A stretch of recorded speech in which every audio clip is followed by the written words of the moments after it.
I met Becky Johnson the day she spilled cherry limeade all over my favorite jersey. Number 53, the one I wore to every homecoming game since I was a freshman. It was a chilly October afternoon, sun dipping behind the pines, grill smoke thick in the air, and somebody was playing Waylon too loud through half-broken speakers. I was standing by my truck, nursing a cheap beer and trying to ignore my economics professor's voice in my head about upcoming finals, when I felt a splash on my chest. "Oh my God. I am so sorry." Her voice was high, flustered. Her cheeks, already pink from the fall air, turned tomato red.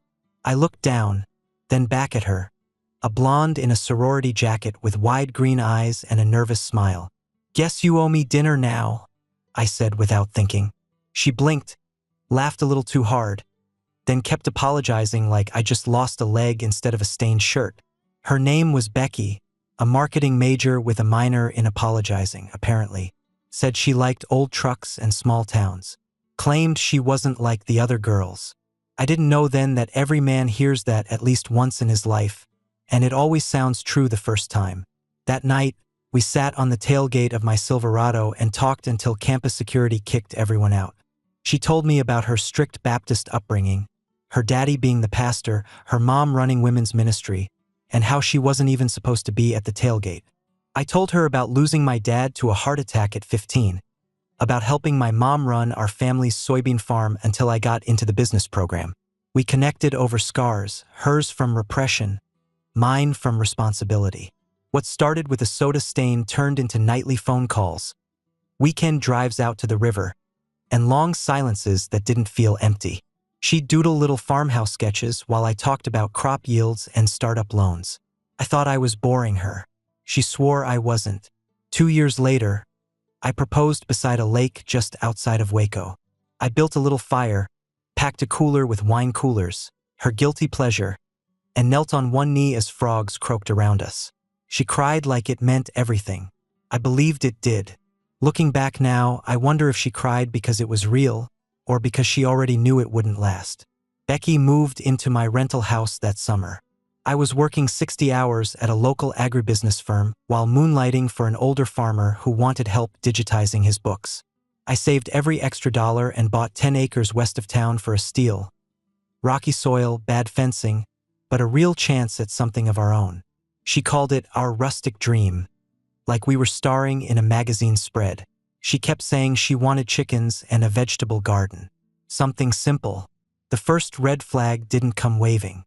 It came wrapped in leather seats and chrome rims. "Ethan, isn't this one beautiful?" she asked, pointing at a $70,000 pickup online. "And we could write it off for the farm." Next came the thoroughbred. Becky didn't want just any horse. She wanted a bloodline. Then imported feed. Then an interior decorator for the farmhouse. Becky's version of rustic looked more like a country club with chickens. I didn't complain. Not at first. I was in love, and love makes you do dumb things with quiet confidence. I worked more, took weekend shifts, picked up contracts consulting for local dairies. I put in 70-hour weeks and didn't blink. I kept telling myself, she gave up her world for mine. She deserves to feel proud of it. I never noticed how far away her hand started feeling in mine, how often she came out to the barn, how her phone started facing down on the table. It's funny how a man can fix a broken irrigation line in the dark but miss the cracks in his own marriage when they're right in front of him. I still remember one night, lying next to her in bed. She was facing the wall, pretending to sleep. I was staring at the ceiling fan, and I thought, something's not right, but maybe it's just me. Maybe I'm tired. I had no idea just how wrong I was. The land out west wasn't much to look at when we first bought it. Patches of hard soil, rusted fencing, and a barn that leaned like it had had too much whiskey. But it had bones. It had potential. And Becky called it our beginning. I spent the first few weeks clearing brush and repairing the fencing myself. She'd come out in her sundress, barefoot in the dirt, sipping iced coffee, saying she felt so country. We named it Mitchell Ridge, her idea. She said it sounded established. I just wanted to build something with my own hands. Within months, I had cattle rotation plans, irrigation maps, and a crude budget written out in spiral notebooks. Becky handled the aesthetics. She picked out furniture that looked like it belonged in a lifestyle magazine, barnwood tables that were actually distressed by hand in a showroom, not the weather. We had to throw pillows that cost more than a month's feed for the cows. Still, I didn't complain. I had married the girl I fell in love with under the Texas stars. If she wanted a farmhouse that looked like Pinterest threw up all over it, then fine. I'd figure out how to pay for it. And I did. I pushed hard. My days started before dawn, helping birth calves, fixing gates, and balancing books. At night, I took freelance work online, consulting spreadsheets for agritech startups and remote inventory tracking for smaller operations that hadn't digitized. It wasn't glamorous. It was exhausting. But we weren't just staying afloat, we were thriving. That's what I kept telling myself. Becky, though, had developed a taste for things that didn't grow in soil. "Ethan," she said one night while we were eating takeout sushi on a reclaimed oak table, "I've been thinking about adding a few alpacas to the mix. They'd be adorable for the brand. Imagine the Instagram content." I raised an eyebrow. "We're running a farm, not a petting zoo." She didn't laugh. And that's when it hit me. Becky wasn't living with the land. She was living on top of it.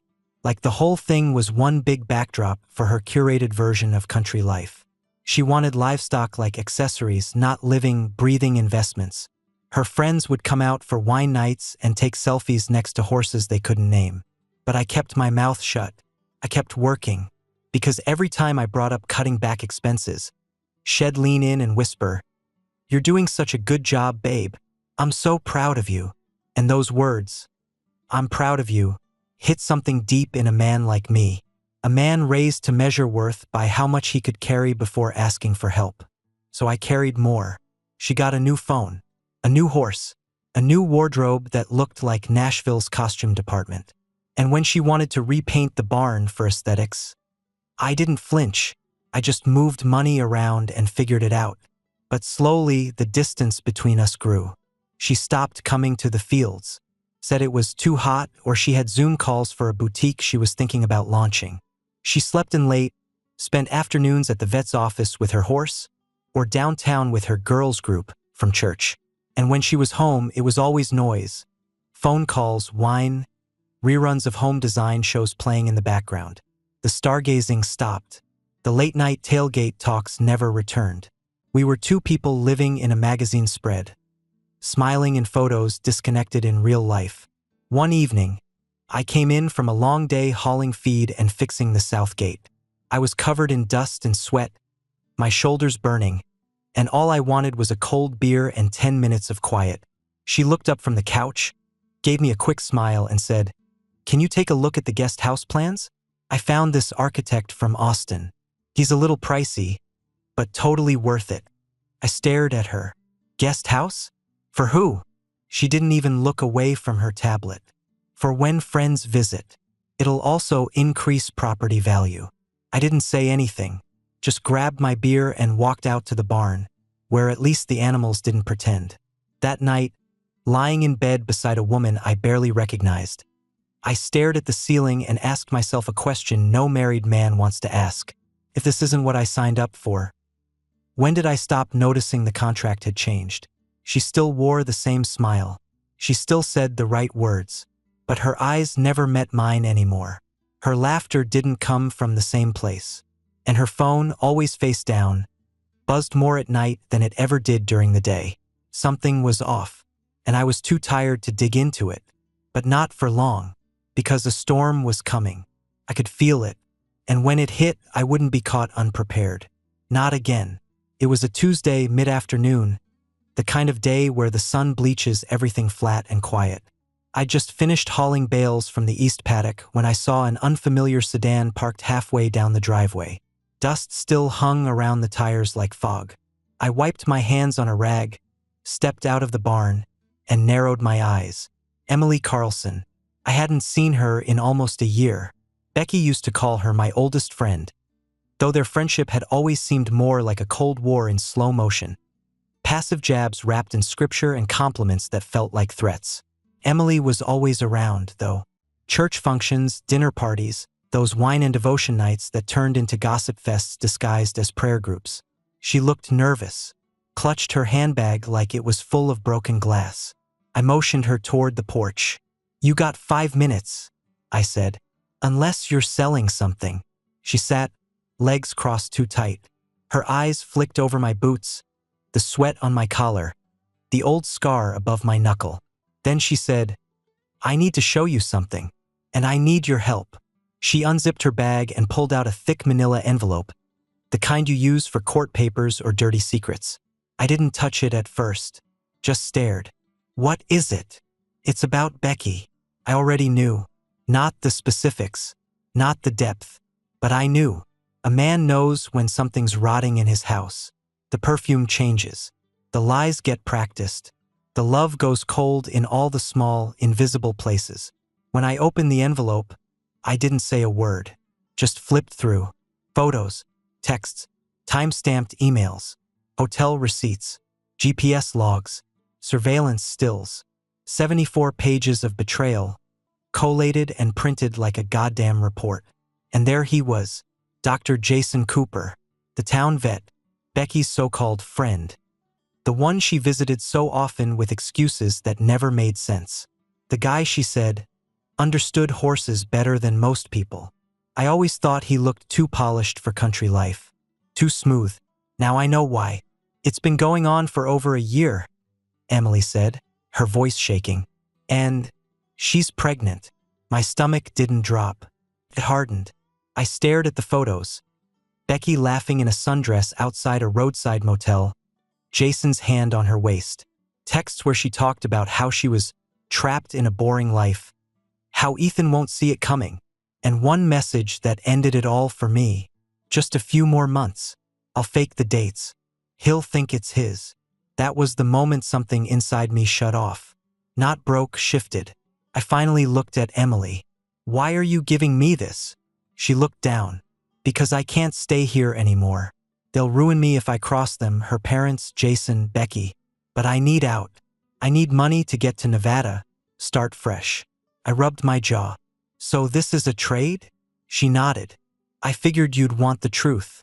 And revenge. Revenge." She said it like it was a sin. But some sins feel a lot like justice in the right hands.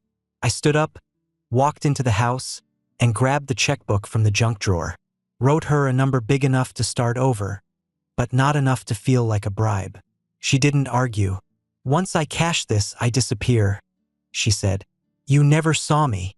"Fair," I replied. "One condition." She raised an eyebrow. "When I need you again, you show up. Just once." She hesitated, then nodded. I watched her drive off down the dusty road, the envelope still in my hand. My fingers burned from gripping it so tight. I walked to the kitchen, poured myself 2 fingers of rye, and sat at the table staring at the photos. The woman I married, the life I built, the dream I worked my hands raw to keep alive. It was all a goddamn illusion. And now I was done playing the fool. I didn't yell, didn't cry. I didn't even slam the glass when I finished it. Instead, I got up, grabbed my old notebook from the shelf, and opened a clean page. Step 1, lawyer. Step 2, financial lock-in. Step 3, prepare the trap. No drama, no threats, just math, just law, just justice. And when it was over, Becky would know exactly what kind of man she had betrayed.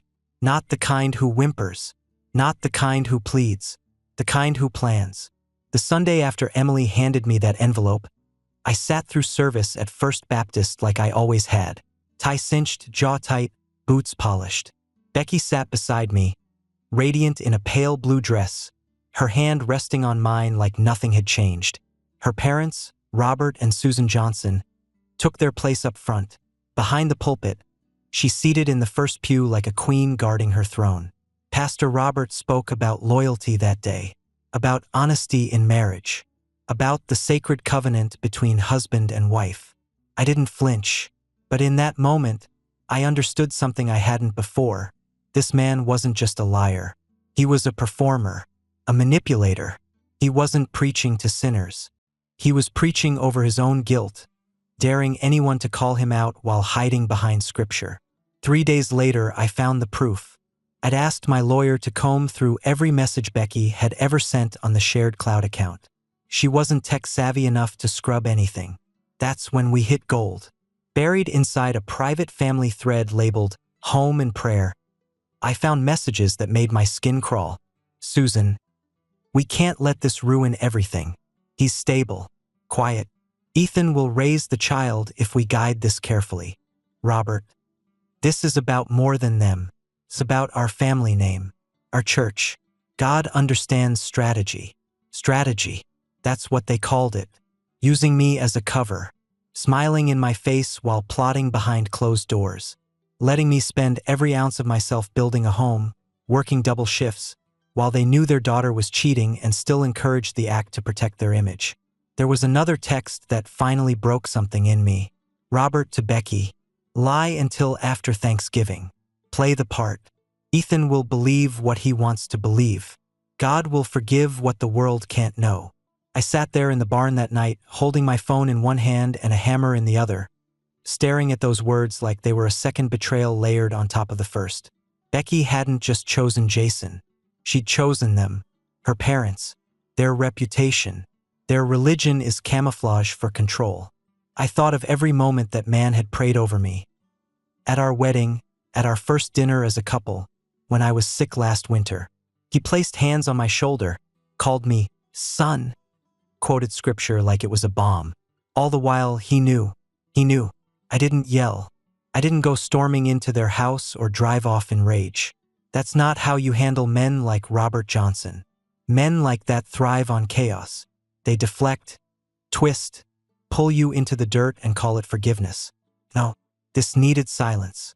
Cold, surgical, final. That night, I met with my lawyer in the back room of a closed cafe 2 towns over. A quiet place where no one asked questions. We went over the evidence, lined up the statutes. Adultery, paternity fraud, intentional infliction of emotional distress, conspiracy, financial misrepresentation in a marital contract. I had all the receipts, and thanks to the Johnsons' own carelessness, I had the religious angle too. Emails to church board members, private threads about Becky's rebellion, and how Ethan's blind loyalty will serve us. Loyalty, that word used to mean something. Now it tasted like bile. Back at the house, Becky acted normal.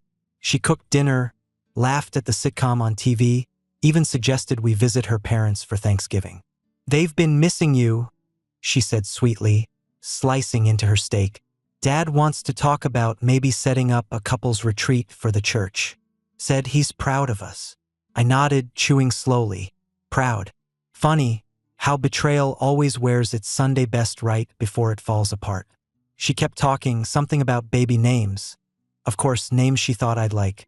I sipped my water, nodded again, and imagined the look on her face when the truth came crashing down.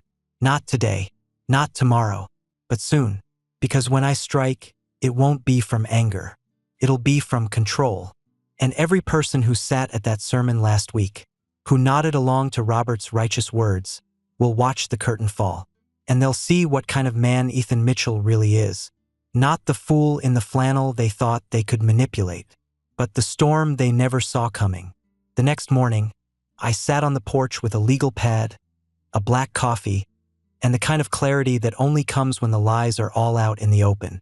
I wasn't angry anymore, not the kind of anger that makes you slam doors or shout into the air. This was something different, focused, clean, like the feel of a well-honed blade in your hand. Becky still thought she had me fooled. She walked around humming worship songs, patting her fake belly, making smoothies with prenatal powder she didn't need. I watched her put on the act like it was just another outfit, something rehearsed, clean, practiced. I'd seen better performances at county fairs, so I stopped looking, stopped talking unless I had to. She didn't notice, or didn't care. Maybe she thought I was tired. Maybe she thought I was still playing the part she assigned me. Provider, doormat, blind idiot. Either way, it worked in my favor. First thing I did was call Hank Delaney, a lawyer 2 towns over. Old school guy with a trimmed beard and an ex-Marine's spine. He used to be a state prosecutor before going private. The kind of man who shook your hand like a contract and spoke in clear, short sentences. We met at his office behind a bait shop, just the way I wanted, quiet, unassuming, out of reach of gossip. I laid everything out. The affair, the paternity fraud, the texts from the Johnsons, the pregnancy lies, the fake symptoms, the family cover-up. Hank listened without flinching, took a few notes, poured black coffee into a chipped mug and said, "Well, son, you've got them by the throat. The question is how hard you want to squeeze." "I want them humiliated," I said plainly. "But legally, no mess, no screaming, just pain. They can't pray away." He nodded slowly. "We'll need to move fast. You got a prenup?" "No. Married young. Trusted her." He scribbled a few things. "Doesn't matter. This is Texas. And with what you've got, fraud, adultery, conspiracy, we're in a strong position. Hell, with these messages, a judge might even strip her of alimony and hit her with damages." "Good. Got cash on hand?" I smiled for the first time in days. "Plenty. I'd been saving for years, quietly. Investments. Farm profits I kept separate. Accounts Becky didn't know existed. Not illegal, just private. She liked to play spoiled. I liked to play poorly. Let her believe we were barely making it. Let her think I was working overtime just to afford her high thread count lies. While she played house with the vet behind my back, I'd built a war chest. Step 2 was securing the land. I put the farm on the market, off-market listings only. No public signs. Just quiet calls to brokers I trusted. A few bites came in fast. Wealthy buyers looking for retreats. Folks who didn't care about the history. I picked one with a clean cash offer and a short closing window. 45 days. The money would go straight into a trust. One Becky had no access to. Meanwhile, I started looking north. Montana had always called to me. Wide land, fewer people. Real cold that scrubbed the nonsense out of a man's bones. I found a 60-acre spread outside Livingston. Rolling hills, timberline edges, and a rundown cabin that reminded me of who I was before the lies. I scheduled a flight. Quietly, Becky thought I was headed to a farmers' networking expo. She even packed me snacks. I kissed her on the cheek before I left, just to see if she'd flinch. She didn't. Like I said, practiced. Back home, I met with my CPA and froze all joint accounts, rerouting bills to my private ones. I notified the bank to flag any large withdrawals and to deny credit card increases. Legally sound. Quiet. Deadly. I made a final stop that week to my farm manager, a good man named Caleb who'd worked with me for years. I told him the truth, partial but enough. "I may be stepping away for good," I said. "If that happens, you'll get first right to manage or buy what's left." He studied me for a long second. "Everything all right?" I met his eyes. "It will be. Soon." That night, Becky curled up beside me in bed and whispered, "I've been thinking we should do a baby announcement after Thanksgiving. Something cute with the horses."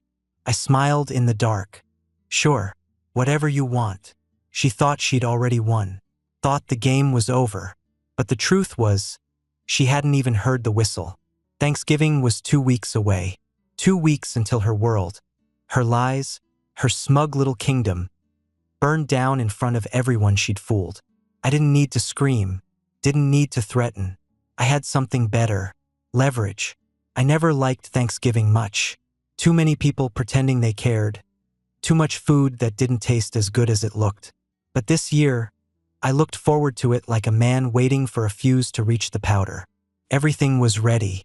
The paperwork was signed and sealed. The financial transfers were finalized. The sale of Mitchell Ridge was moving on schedule, tucked neatly behind private escrow documents and email chains Becky never knew existed. My lawyer had the divorce petition drafted and ready for delivery. All that remained was the moment and the right audience. I wanted them all in one place. The betrayer, her accomplices, the pastor with his polished sermons and poison behind the smile, her mother always playing church royalty, and Jason Cooper, the bastard vet, he'd be there too. Becky had invited him and his wife under the guise of local friends gathering to give thanks. Said she wanted to show unity. That word made me laugh. I sent a quiet text to Emily. "You in?" She replied within minutes. "Just tell me what to wear." A few days before Thanksgiving, I stopped by the church under the pretense of dropping off donations for the canned food drive. Pastor Robert greeted me like a man welcoming royalty. "Ethan's son. Haven't seen you at men's Bible study." "I've been busy," I said, smiling tight. "But I'll be at dinner." "Of course," he said. "We're blessed to have you and Becky. Truly." I looked him dead in the eye. Truly. He had no clue the trap had already snapped shut around his feet. Becky fluttered around the house that week, glowing like a woman living the perfect life. She posted pictures of her baby bump on social media, even though she wasn't showing at all. She angled herself just right, captioned it with verses about blessings and new beginnings. I helped her string lights on the porch. I chopped wood and cleaned the barn. I even smiled when she showed me the turkey brine recipe her mother had emailed. All while Emily and I rehearsed the plan. She'd show up 30 minutes before dinner, act casual, mingle, sip wine. Then, at exactly 3:15 p.m., she'd give me the signal, tucking her hair behind her left ear, meaning everyone was seated and the process server was 5 minutes out. The server was a pro, hired out of Dallas. No ties to our county. No gossip risk. He'd walk in, deliver the documents like a polite UPS man, and leave just as fast. What came after? That would be mine to handle. Wednesday night, Becky sat beside me on the couch with her head on my shoulder. "You've been so quiet lately," she said softly. "Just tired," I said. She kissed my cheek. "Well, this dinner's gonna fix that. Everyone you love in one place." I smiled without warmth. "Yeah, everyone." She didn't even flinch, just snuggled in closer, her eyes on some mindless show, completely unaware that everything around her was days away from turning to ash. The morning of Thanksgiving, I woke early, took a drive out to the back field, stood under the cold, pale sky, and looked out over the land I'd nearly broken myself to build. I thought of my dad, how he taught me to walk rows with pride, to check the soil with your hands, not just your eyes. He would have hated what this place became, what I let it become, but I'd fix that, even if it meant walking away from all of it. I turned back toward the house. Time to get dressed. Time to serve the meal they'd never forget. At 2:50 p.m., everyone was seated. Jason and his wife were in the far corner, laughing too hard at Pastor Robert's jokes. Susan was fussing over the side dishes. Becky was glowing, holding her belly like a prop. I walked in with a tray of carved turkey, set it down, and caught Emily's glance from across the room. Left hand, hair tucked behind the ear. Signal received. I nodded once, then turned to Becky. "Let's say grace." Pastor Robert started speaking, full of gratitude and faux humility. I watched the driveway through the window as the black SUV pulled in, slow and smooth, right on time. The Johnson house was already full of noise by the time I walked in Thanksgiving morning. Pots clanging, Susan shouting for someone to check the rolls, kids running down the hallway with toy guns. Becky was upstairs getting ready, her playlist of Christian country hits spilling down the stairs. I wore a dark button-down and the same boots I'd bought the week after Dad died. Something about having his scuffed leather under my feet felt fitting. The weight of it kept me steady. At 10 sharp, we loaded into separate cars and drove to First Baptist for the traditional harvest service. It was a packed house. Small-town faithful in pressed flannels and well-worn Bibles, pretending they hadn't already been talking about each other all week. Robert stood tall behind the pulpit in his beige suit and burnt orange tie, the cross behind him glowing under fake candlelight. Becky slid her hand into mine halfway through the first hymn. I didn't pull away, let her think I was still hers. Pastor Robert opened with a story about sowing in faith. Classic move. Then he pivoted into a message about loyalty, his favorite subject when he knew the congregation needed a reminder to fall in line. I'd heard this one before, just with different names and targets. This time, though, he kept glancing at me.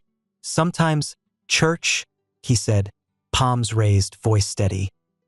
"We are called to be faithful even when the world seems unfair, even when temptation lurks. We must carry the burden for those too weak to do what's right." He looked directly at me. Sometimes, God asks us to forgive even betrayal because the world judges, but God sees the heart. Becky gripped my hand tighter. I smiled.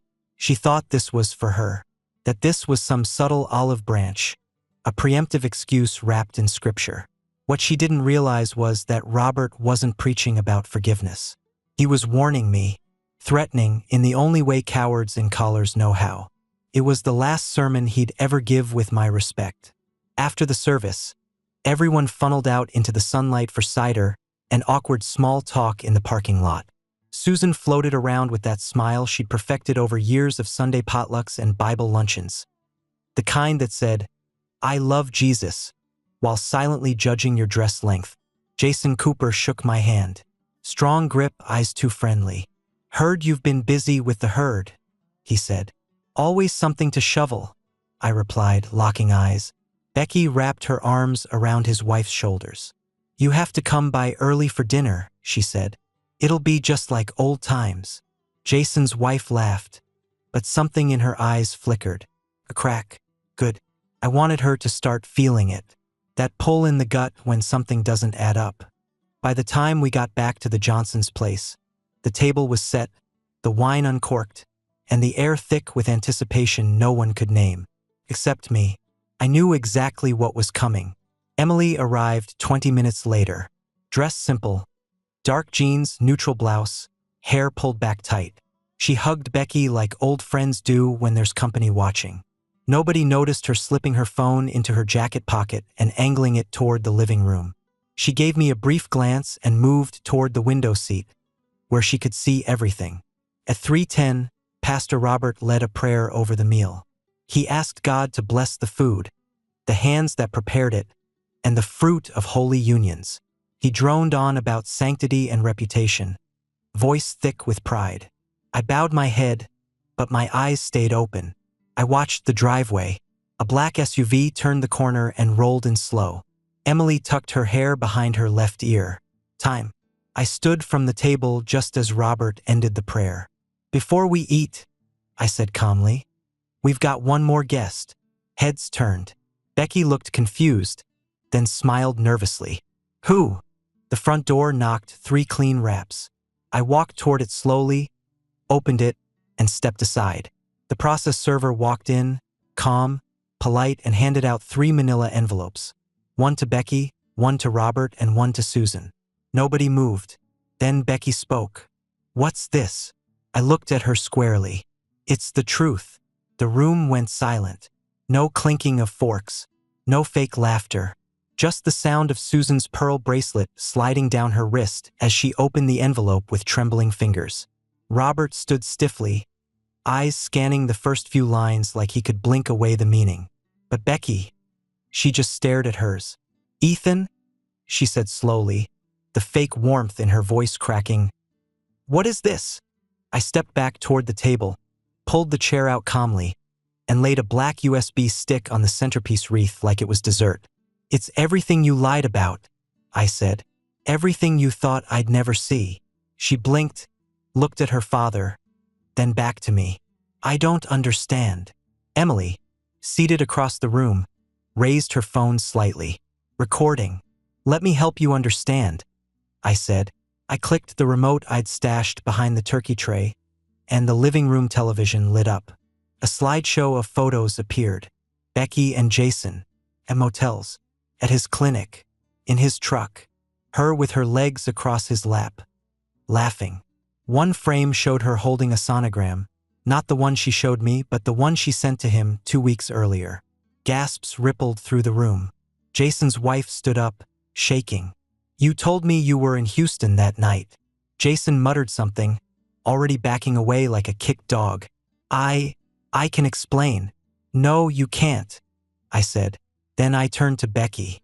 "And neither can you." She opened her mouth, but I cut her off. "You lied to my face. Told me you were pregnant with my child. Told your parents. Had them all praying over your stomach while texting Jason about playing the part a little longer." The room was frozen. Susan's face had gone sheet white. Robert looked like he was trying to calculate his way out of a burning building. "And you?" I said, turning to him. Stood up last Sunday in front of your church and spoke about loyalty and truth, all while conspiring to use me as a placeholder. Cover. A paycheck. He stepped forward, puffing out his chest. Now, son, I think you need to calm down and I didn't raise my voice. You called me son, while writing texts about letting me raise another man's child for the sake of the ministry. You quoted scripture while helping your daughter commit fraud. He took another step. There's no reason to shame your wife in front of. I cut him off again. She's not my wife anymore. I pointed to the envelope still in Becky's shaking hands. Those are divorce papers.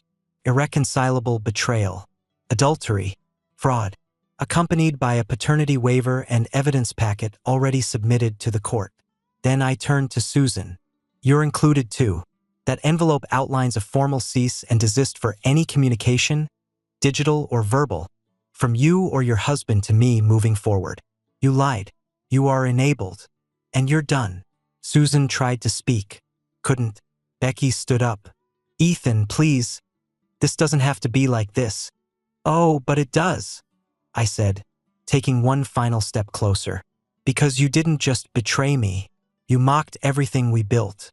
You took my money, my time, my name, and used it like a mask while you rolled around with the goddamn vet. Jason had already started toward the door, dragging his wife behind him as she slapped his shoulder and spat curses under her breath. I didn't look back at them. They weren't the target. Not today. Becky reached out toward me, crying now. We can fix this. No, I said. You burned this down, and now I'm walking through the ashes without you. I turned toward the rest of the guests, church elders, family friends, Becky's cousins, all of them staring like they just witnessed a sermon gone to hell. You all came for a Thanksgiving meal, I said. Well, here's something real to chew on. Not everything that looks holy is honest, and not every man you call righteous deserves the title. With that, I nodded to Emily. She clicked stop on her recording and gave me a single, curt nod. Then she stood and walked out without a word. I followed. Behind me, I heard Robert yelling, Susan crying, Becky begging, someone knocking over a chair. I didn't look back. I stepped into the cold November air, the sun dipping behind the trees, casting long shadows across the lawn. My breath came out slowly, calm. I climbed into my truck, shut the door, and just sat there a moment. Not smiling, not angry, just clean, like the first inhale after a storm. My phone buzzed. A text from my lawyer. Next steps confirmed. We're ready when you are. I replied, do it. Then I put the truck in gear, pulled onto the gravel drive, and left the Johnson house behind. No fire, no yelling, just the sound of broken illusions crumbling behind me. 60 miles out of town, I pulled into a dusty roadside motel just off Highway 84, the kind with flickering signs and vending machines that still took quarters.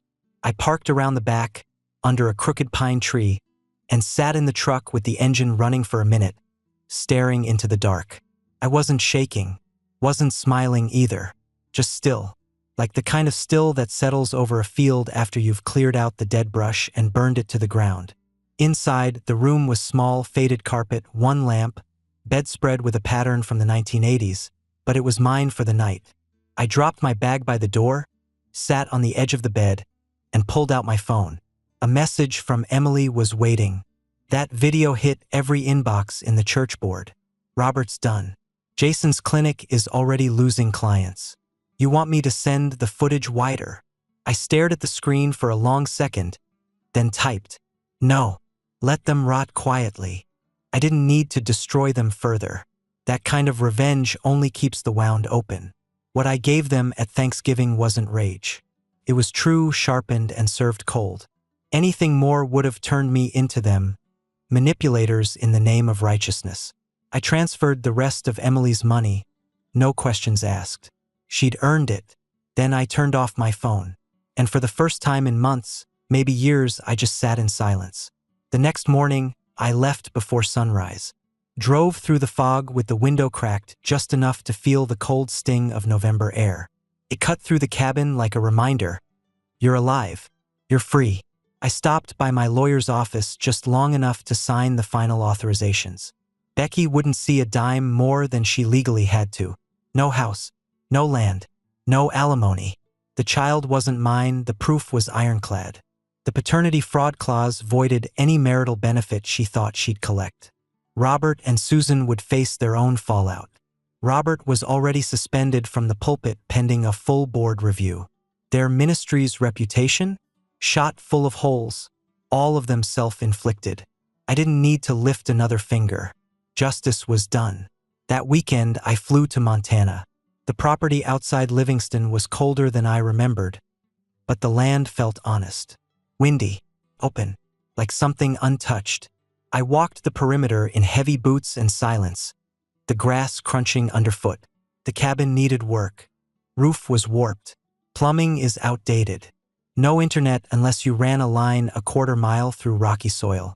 But it was mine, and I'd rebuild it slow and solid, just like I'd rebuild myself.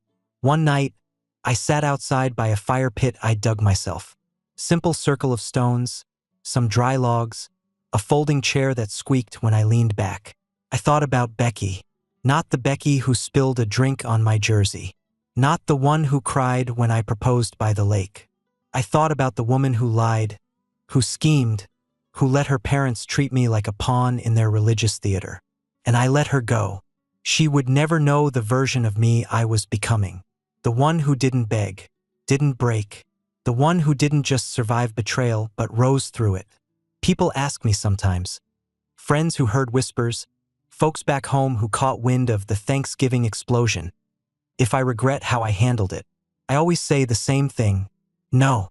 I regret not seeing it sooner, but I don't regret the strike, because I didn't scream, I didn't hit, I didn't beg, I planned, I acted, and I walked away with my dignity intact. That's what men do when they're raised right. That's what Dad would have done. The stars that night were so clear, I could see my breath drift into them like smoke. I leaned back in the chair, cracked open a beer, and let the silence settle around me like an old friend. There was no applause, no parade, just peace. The kind that comes after the last lie falls. The kind you don't earn through force, but through fire. And I had walked through mine.